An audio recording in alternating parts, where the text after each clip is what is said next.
Hello and welcome students. It's Nazia Begum here, your physics lecturer, and today we are going to discuss a topic that is graphical representation of motion. In this topic we will basically see that how with the help of graph we can represent the motion. Okay, there are various types of motion: uniform motion, non-uniform motion, etc. And because you all have studied about that in class 9, so that's why I'm not repeating that. What is uniform motion? A little small detail I will give you that when in same time interval any object travel the same distance, that is called uniform motion, and when in same time distance the object travel different distances, so that is called non-uniform motion.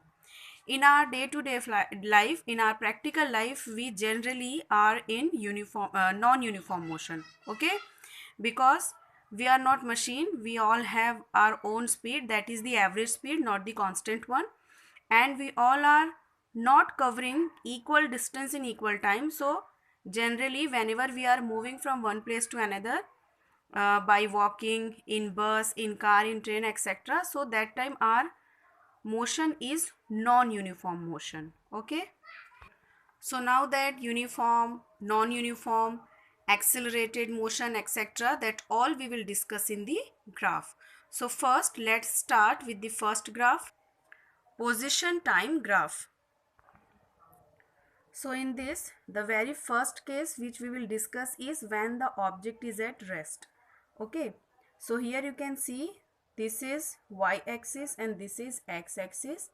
In x-axis we have taken time. Okay, you can see here time t in seconds.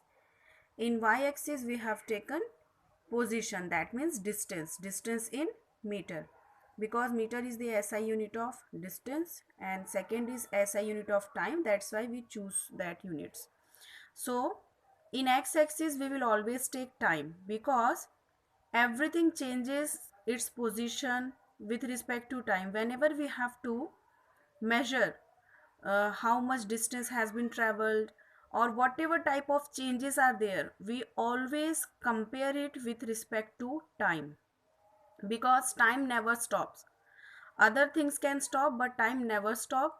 So with the change in time, what type of changes are taking place, that we will basically see. So x-axis is the base, and in base we always take time. Okay, now here in x-axis we have taken time, in y-axis we have taken distance in meter.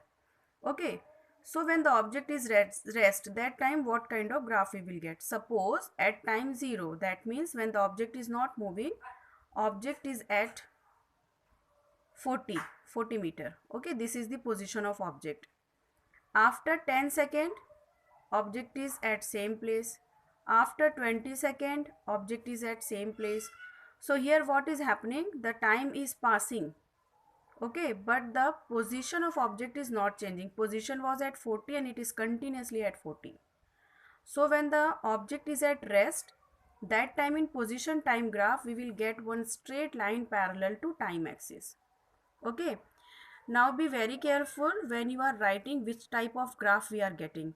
If you simply write when the object is at rest, we are getting a straight line, it will be incomplete. Okay, what you have to say? You have to say when the object is at rest, we are getting a straight line parallel to time axis. Okay, this is straight line is parallel to time axis. This thing you have to mention, that is very important. Now in second case, what we will take? We will take uniform motion. Here you can see when the object is in uniform motion. So again in x-axis we have taken time in seconds, in y-axis we have taken distance in meter.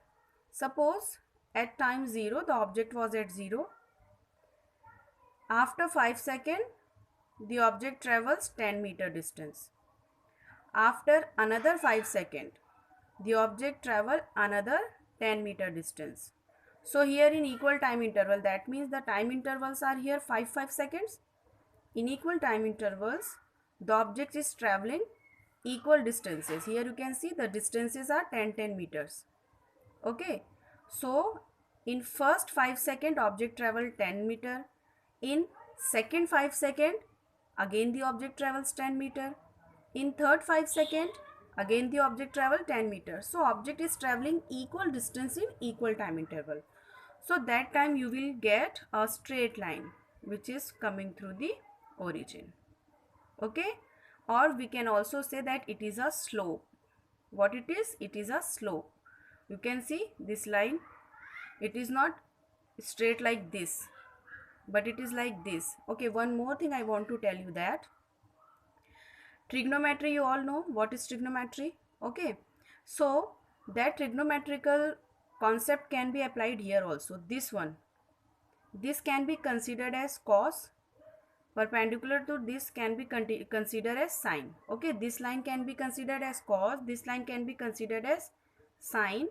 So this line will be our tan theta.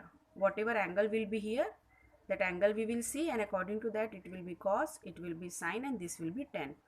So whenever we will get any kind of slope, to get the value of that slope, we will use the trigonometric ratio of tangent, that is tan theta 1. Okay, this line, this slope, it is showing the tangent. Now suppose if I want to find out the value of tan theta here, this line is representing tan na. So what is the ratio for tan theta? Tan theta equals to sin theta upon cos theta. Sin theta means this y axis where the distance is shown, and cos theta means this axis where the time is shown. So when we write sin theta upon cos theta, so that means we basically are writing distance upon time. And what is distance upon time? It is velocity. You can understand that thing here. Remember the graph. Okay, tan theta equals to sin theta upon cos theta. Sin theta means y-axis where we are showing distance, and cos theta means x-axis where we are showing time. So distance upon time equals to what? It is equals to velocity. So that means what the slope of that graph is showing. The slope of this graph, okay, the slope of the position time graph, it is showing us the velocity. This is the importance or the significance of position time graph, that in position time graph, whatever slope is there, that slope is telling us about the value of velocity. Now suppose at any particular time, okay, here or here or here, at any point we take any value, okay, any quantity. Suppose for this point I want to know what is the velocity. So what I will do, I will take sin theta upon cos theta, that means 20 upon 10. So here you can see 20 meter upon 10 second equals to 2 meter per second. This is the velocity at that particular time. If I take any other point, suppose I take this point, so I will have 40 upon 20, so again 2 meter per second. If I take this point, I have 30 upon 15, so that means again 2 meter per second. So in uniform motion, the velocity is constant. So from this graph, what we are knowing here, that the position time graph for uniform motion is a slope, a straight slope. Second thing, the slope tells us about the velocity. And third thing, by finding out the velocity, we came to know that in uniform motion, the velocity at every point is constant. Okay. Now, let's discuss third case, when the object exhibits non-uniform motion along a straight line. So here is the third case. Here in x-axis we have taken time, in y-axis we have taken distance. Okay, now here what happened, the object is moving in a straight line, but the motion is non-uniform. Non-uniform means in equal time interval the object will not travel equal distance, but it will travel any random distance. Okay, so like suppose for starting 2 seconds, from 0 to 2 the object is not moving. From 2 to 4 the object has traveled a distance this much. So approximately I think if it is from 0 to 50, so here 20 meter we can take. Then from 4 to 6 object reaches here. Okay, so here you can see object is moving very slowly. Then here we get a sharp slope. Okay, here we are getting sharp slope, means here the object is moving very fast. Then again after this point you can see again we are, means this slope is not going like this, but it has been bended like a curve. So again here in equal time interval, the object is not moving equally, but the speed becomes a little bit slow. Okay, so here the object is moving slowly, here very fast, and here again slowly. So like that it is non-uniform motion. So in non-uniform motion, the position time graph we will get will be a curve. Any type of curve we can get, that the shape of the curve depends on the speed of the object. Okay, like here the object is first not moving very fast, then slowly it increases its speed, and again it becomes very slow. So this is for one type of motion. If suppose in non-uniform motion object is moving very rapidly, so we'll get a curve like this. Okay, a curve which will go from here to here like this. So if initially the object is very slow and after that it becomes very fast, so the curve will come here slowly slowly slowly and become very fast like this. So that type of different type of graphs we will see. Okay, and here also you can get the value of speed at any point. Like at 6 second you can see where is the what is the value of distance. Suppose it is 40, so 40 upon 6. Okay, that means the velocity here is 6.6 meter per second.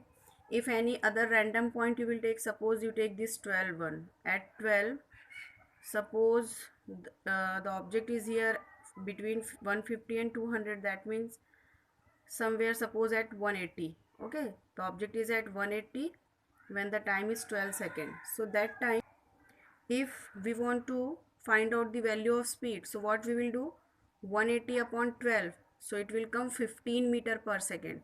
So here at 6 seconds we are getting 6.6 meter per second. At 12 we are getting the value of velocity as 15 meter per second. Okay, so for different value here we will get different velocities.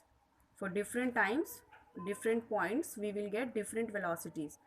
So that means in non-uniform motion the velocity is not constant, but it is continuously changing, and that depends on the motion of the object. Okay, velocity can increase or it can be decrease also. Again, if suppose we reach here at 20, so at 20 suppose it is 250. Okay, distance is 250 for 20, or 260 we can take a little bit up from 250. So 260 upon 20 if we will do, so we are getting 13 meter per second. So here the speed was 6.6, here it was 15, and here at 20 second again we will get 13 meter per second. So that means the value of velocity can increase or can decrease in non-uniform motion. It is not constant. Now, one question can come in your mind, that when the object is at rest, that time can we find out the velocity? Because here also one point is given. Okay, here also one distance is given, one value of time is given. So can we find velocity here? No. If you do 40 upon 10, 40 upon 50 like that, that will be wrong, because remember one thing, that slope of the position time graph represents the velocity, and because here no slope is there, okay, here no slope is there, that's why here no velocity is there. When we were discussing uniform motion, that time I have told you that that slope is representing tan theta, and with the help of that tan theta equation we got one equation for v, and because here no slope is there, that means no tan theta is there, so no v is there. So if this type of straight line is there which is parallel to time axis, so you have to understand that the position is not changing and object is at rest. So at this point no velocity will be there, velocity will be 0. Okay, so here we have discussed all the three cases of position time graph. Now in second part of today's lecture I will tell you the other graphs. Okay, that is velocity time graph. But before that, let me tell you one more thing. A new term is there, that is instantaneous velocity. About the velocity and average velocity you have already studied in class 9th. You might not be familiar with the word instantaneous velocity. So let me tell you what is instantaneous velocity. Instantaneous velocity means the velocity of that particular time, at that particular moment, at that particular instant. Okay. And generally instantaneous velocity is related to non-uniform motion, because in uniform motion all the way velocity is same. So for all the instant, for all the small period of time, velocity will be same only. But in non-uniform motion, velocity is continuously changing. So that's why here we will find out different velocities at different points. So for that particular point, for that particular instant of time, whatever value of velocity we will get, that is the instantaneous velocity. That means velocity of that particular instant, that particular moment. Like when you are traveling in any vehicle, there is a speedometer. Okay, so initially when the vehicle is not moving, the speedometer is showing 0.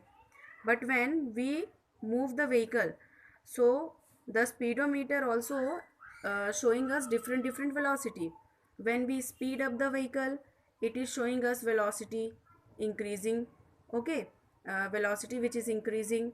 When we are decreasing the speed, it is showing us the velocity which is decreasing.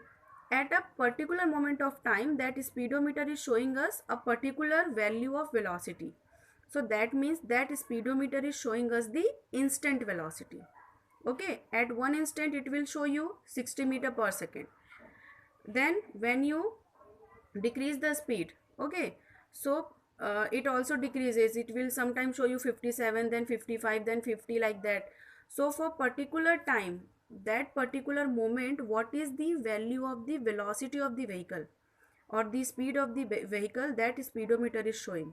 So speedometer is basically showing us the instantaneous velocity. I hope you all understood the concept of instantaneous velocity. So now let's discuss another graphs in second part of today's lecture.